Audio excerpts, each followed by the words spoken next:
Alright, here I am talking about my Ram 2021 2500 6.7 liter Cummins turbo diesel truck. I've had issues with the turbo underboost code, the P0299 code.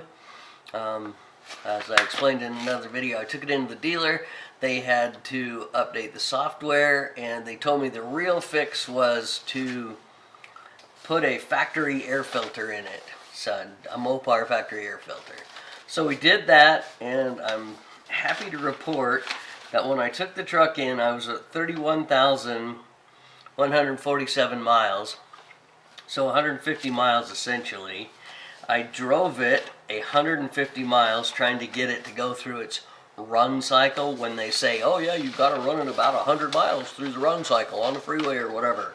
Well, I did that, and I took it back in to get tested at 309, so essentially 159 miles later.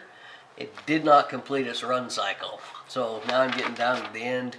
I took it in again today, and I was at 427 miles.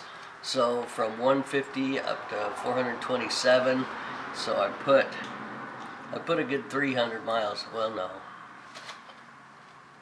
400 minus 150 is 250 plus 27. So I put 275 miles on it, and that was my run cycle. And I did finally pass the emissions, so now I can get it registered, but this has been just kind of a hassle.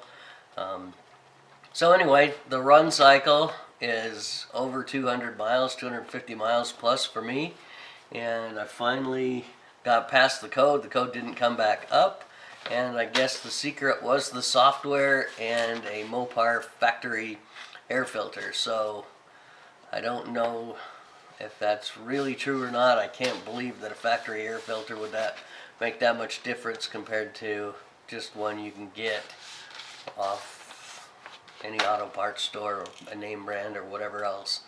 But glad to say I got through that. So if anybody's worried about the run cycle and or the P0299 error code, this has been my experience. Thanks for watching. Alright, I'm back talking about this P0299.